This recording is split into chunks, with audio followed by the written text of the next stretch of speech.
Story with तांजरुल प्रस्तुत करता है। कैप्टन इब्राहिम ट्राओरे ने ठुकराया जमैका का $600 मिलियन का माफी सौदा। मैं आपके सामने एक भारी लेकिन खुला दिल लेकर आया हूँ।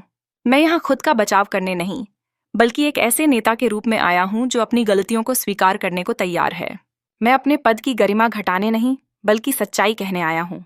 दुनिया की कूटनीति का पूरा ढांचा उस पल हिल गया जब एक $100 मिलियन की पेशकश कैप्टन इब्राहिम ट्राओरे की मेज पर पहुंची। एक माफी निधि जो समारोह में हस्ताक्षर के लिए तैयार थी। ट्राओरे ने उसे देखा और बिना एक पल घंवाए लौटा दिया। वह फैसला सिर्फ एक अस्वीकृति नहीं था, वह एक विचार था, एक संदेश की गरिमा की कीमत तय नहीं की जा सकती। ट्राओरे ने न केवल जमैका सरकार को चौंकाया, बल्कि उस वैश्विक आदत को भी उजागर किया जहां देश माफी को खरीदा करते हैं, सुधार को नहीं। अब सवाल था, जमैका ने आखिर पेशकश क्या की थी और ट्राओरे ने इसे जाल क्यों समझा? कहानी शुरू हुई बहुत शांति से, इतनी शांति से कि कोई समझ ही नहीं पाया कि कुछ बड़ा होने वाला है। इसे कहा गया मेल मिलाप कोष और $600 मिलियन की रकम एक माफी के साथ जुड़ी हुई। इसका उद्देश्य था कैरेबियन और अफ्रीका को पुनर्मिलन के नाम पर जोड़ना। लेकिन जब यह प्रस्ताव बुर्किना फासो की राजधानी ouagadougou पहुंचा तो माहौल का स्वर ही बदल गया। कैप्टन ट्राओरे ने दस्तावेज पढ़ा, उसे मेज पर रखा और एक सवाल पूछा, इसमें न्याय कहाँ है? उसके कुछ घंटों के भीतर यह अस्वीकृति एक राजनयिक समारोह से वैश्विक विवाद में बदल गई। जमैका की सरकार ने महीनों तक इस फंड को तैयार किया था। इसे मुआवजा और साझेदारी दोनों का रूप दिया गया था, जिससे प्रधानमंत्री एंड्रयू होलनेस एक सुधारक के रूप में दिखें, जो इतिहास का सामना विनम्रता से करते हैं। इस ऑफर में समय सीमा, रिपोर्टिंग शर्तें और अंदरूनी सूत्रों के मुताबिक एक छिपी उम्मीद थी कि बुर्किना फासो सार्वजनिक रूप से जमैका के पुनर्स्थापना मॉडल का समर्थन करेगा। यही ट्राओरे को पहला लाल संकेत मिला। दूसरा सवाल था, यह पैसा वास्तव में कहाँ जाएगा? क्या यह स्कूलों और अस्पतालों तक पहुंचेगा या वही भ्रष्ट मंत्रालयों में लौट आएगा जिन पर पहले ही सवाल उठ चुके थे? ट्राओरे के लिए यह स्पष्ट था, यह साझेदारी नहीं, खरीदारी थी।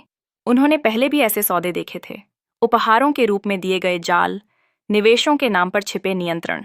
उन्होंने कहा, अगर हम एक दूसरे से भी माफी खरीदने लगें तो हम उसी व्यवस्था का हिस्सा बन जाएंगे जिसका हम विरोध करते हैं। शाम तक खबर फैल गई। लोग हैरान थे, कौन नेता इतनी बड़ी रकम ठुकरा सकता है? लेकिन जो ट्राओरे की राजनीति समझते थे, उन्हें तुरंत समझ आ गया, वह एक नई कूटनीति बना रहे हैं जहां पैसा आखिरी कदम है, पहला नहीं। जमैका में स्थिति उलझ गई। सरकार जिसने इसे प्रगति का प्रतीक बताया था, उसी की आलोचना शुरू हो गई। विपक्षी नेताओं ने पूछा, क्या यह वास्तव में मेल मिलाप था या प्रतिष्ठा सुधारने का प्रयास? विश्वविद्यालयों में बहसें होने लगीं, रेडियो कार्यक्रमों में सवाल उठे, क्या धन से जुड़ी माफी कभी सच्ची हो सकती है? और अफ्रीकी भाष्यकारों ने कहा, यह इतिहास में पहली बार है जब किसी राष्ट्र ने शर्तों वाली माफी को ठुकराया है। अगली सुबह तक यह विवाद एक वैश्विक संवाद बन चुका था। प्रायश्चित की असली परिभाषा क्या है? ट्राओरे ने कोई बयान नहीं दिया। उन्हें जरूरत नहीं थी, उनकी खामोशी ही बयान थी। उन्होंने कहा नहीं, पर दुनिया सुनती रही, क्योंकि इस अस्वीकृति ने एक नई परिभाषा गढ़ दी थी। गरिमा धन से बड़ी होती है। ट्राओरे ने कोई बड़ा भाषण नहीं दिया, ना ही कैमरों के सामने कोई बयान, क्योंकि उन्हें पता था कभी कभी चुप्पी किसी भी शब्द से ज्यादा शक्तिशाली होती है। उनकी अस्वीकृति कोई दिखावा नहीं थी, वह एक परीक्षण थी। उन्होंने कहा, अगर जमैका की सरकार वास्तव में सुधार चाहती है तो संवाद बिना चेक के भी जारी रह सकता है। अगर नहीं, तो उस चेक ने ही उनकी नीयत का खुलासा कर दिया है। यही वह क्षण था जब बुर्किना फासो से उठी एक आवाज पूरे विश्व की नैतिक कूटनीति को हिला गई। उसने दुनिया को याद दिलाया, माफियां तब अपना मूल्य खो देती हैं जब वे निर्देशों के साथ आती हैं। लेकिन इस घटना ने एक नया सवाल भी छोड़ दिया। अगर मुद्दा पैसा नहीं था, तो ट्राओरे ने वास्तव में ठुकराया क्या था? हर राजनयिक संकेत दो संदेश लेकर आता है, एक जो लिखा होता है और दूसरा जो छिपा होता है इरादे में। ट्राओरे उस दस्तावेज की पंक्तियां नहीं पढ़ रहे थे, वह उन पंक्तियों के बीच की खामोशी सुन रहे थे। जब उन्हें इस $600 मिलियन के प्रस्ताव की खबर मिली, उन्होंने रकम नहीं पूछी, उन्होंने पूछा, इस धन का उद्देश्य क्या है? क्या यह अतीत को सुधारने के लिए है या देने वालों की छवि सुधारने के लिए? क्योंकि वैश्विक राजनीति में पैसा अक्सर अपराध बोध को सबसे अच्छे ढंग से छिपा देता है। आधिकारिक बयान ने इस प्रस्ताव को बताया, मेल मिलाप का पुल, अफ्रीकी कैरेबियन एकता की ओर आधुनिक कदम। लेकिन ट्राओरे ने इसमें कुछ और देखा, एक नैतिक नाटक जो अंदरूनी सड़ान से ध्यान हटाने के लिए खेला जा रहा था। उनके लिए समस्या दान में नहीं बल्कि दिशा में थी, क्योंकि यह उदारता एक तरफा बह रही थी। जमैका नेतृत्व दिखाना चाहता था कि वह दे सकता है, लेकिन यह नहीं दिखाना चाहता था कि वह बदल भी सकता है। उनका दान विदेशों में जोर से बोला, लेकिन अपने घर की जवाबदेही पर धीरे फुसफुसाया। यही था असली विरोधाभास। नैतिकता का निर्यात करना आसान है, लेकिन उसे लागू करना कठिन। ट्राउरे ने अपने सलाहकारों से कहा, हर सिक्के की अपनी अंतरात्मा होती है। जब कोई राष्ट्र बिना मूल्य बदले धन देता है तो वह सिर्फ अपनी भ्रष्टता को स्थानांतरित करता है। यह आरोप नहीं था, यह एक विश्लेषण था। मुद्दा न जमैका की संपन्नता थी, न बुर्किना फासो का अभिमान। मुद्दा था व्यवहार का वह वैश्विक पैटर्न जहां लेनदेन को परिवर्तन समझ लिया जाता है। राजनीतिक दृष्टिकोण से उनका रुख बेहद सटीक था। ट्राउरे जानते थे कि प्रतीकात्मक भुगतान निर्भरता की कहानियां बनाते हैं। पैसा देने वाला सदाचारी कहलाता है और लेने वाला केवल तब सम्मान पाता है जब वह उस पैसे को स्वीकार करे। ट्राउरे ने इस चक्र को तोड़ा। उन्होंने कहा, सम्मान की जगह पैसे से नहीं मापी जा सकती। उनकी अस्वीकृति ने उस नैतिक अर्थव्यवस्था को झकझोर दिया जिस पर आधुनिक कूटनीति टिकी हुई है। अब सवाल था, अगर एक नेता इतना बड़ा प्रस्ताव ठुकरा सकता है, तो जब अन्य राष्ट्र भी पैसे नहीं, सिद्धांतों से मूल्यांकन करने लगेंगे तो क्या होगा? यही डर था जिसने कई अंतर्राष्ट्रीय संस्थाओं को असहज कर दिया। क्योंकि ट्राउरे ने केवल एक सौदा नहीं ठुकराया, उन्होंने उस पूरी मानसिकता को चुनौती दी जो दशकों से सहायता और एकजुटता की भाषा में छिपी हुई थी।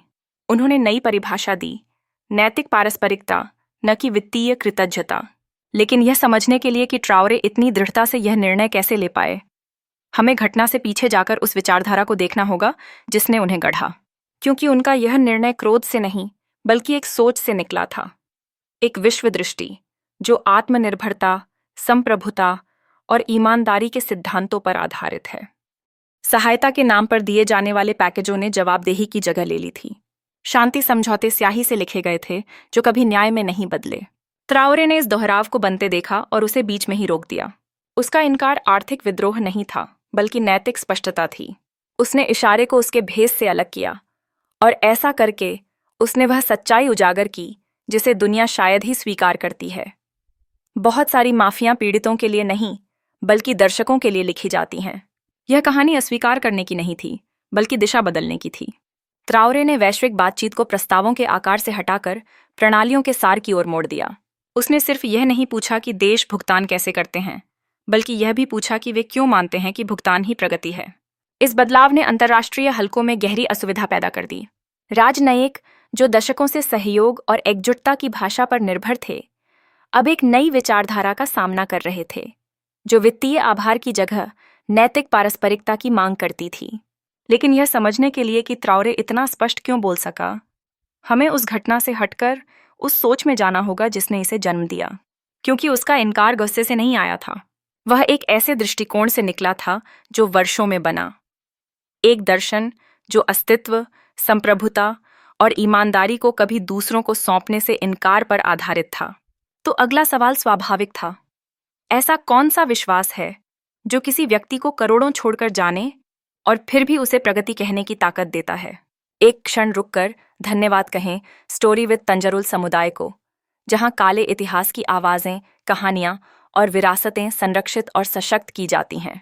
सदस्य बनकर आप सिर्फ चैनल का समर्थन नहीं करते बल्कि एक सशक्त सांस्कृतिक आंदोलन का हिस्सा बनते हैं। आगे बढ़ते हैं यह समझने के लिए कि इब्राहिम ट्राउरे ने $600 मिलियन के प्रस्ताव को क्यों ठुकराया।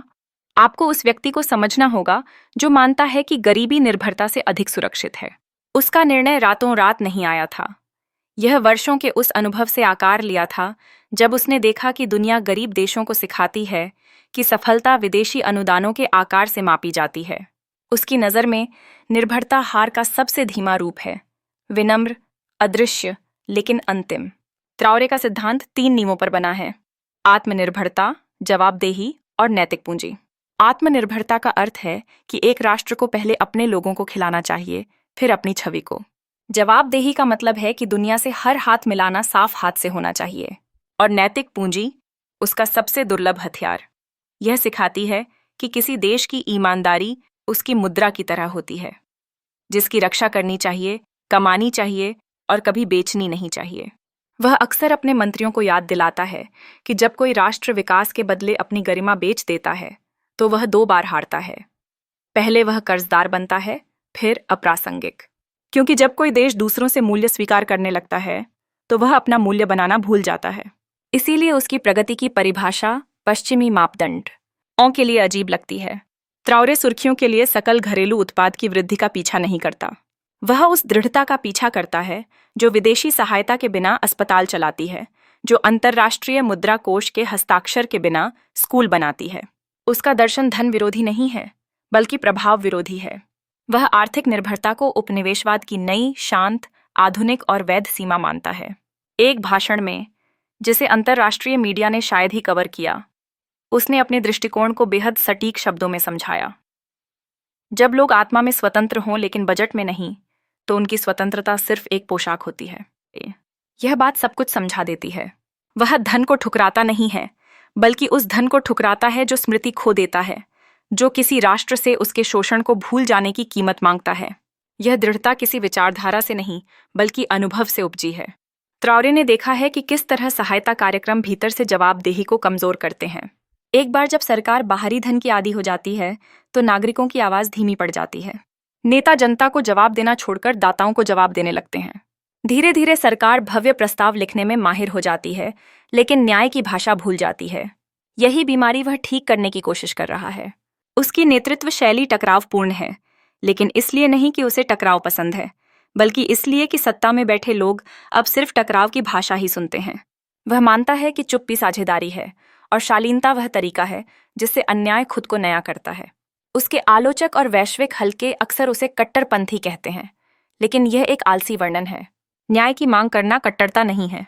जो बात उसे व्यवस्था के लिए खतरनाक बनाती है वह यह है कि वह दान के पीछे छिपे मनोवैज्ञानिक हथियार को समझता है। यह कैसे विकल्प का भ्रम पैदा करता है। जब देने वाला शर्तें तय करता है तो आभार आज्ञाकारिता बन जाता है। ट्राओरे के लिए जमैका के प्रस्ताव को ठुकराना आर्थिक निर्णय नहीं था, बल्कि सांस्कृतिक पुनर्स्थापन था। वह राष्ट्रों को, खासकर वैश्विक दक्षिण के देशों को, यह सिखा रहा था कि ना कहना एक रणनीतिक औजार है, भावनात्मक प्रतिक्रिया नहीं।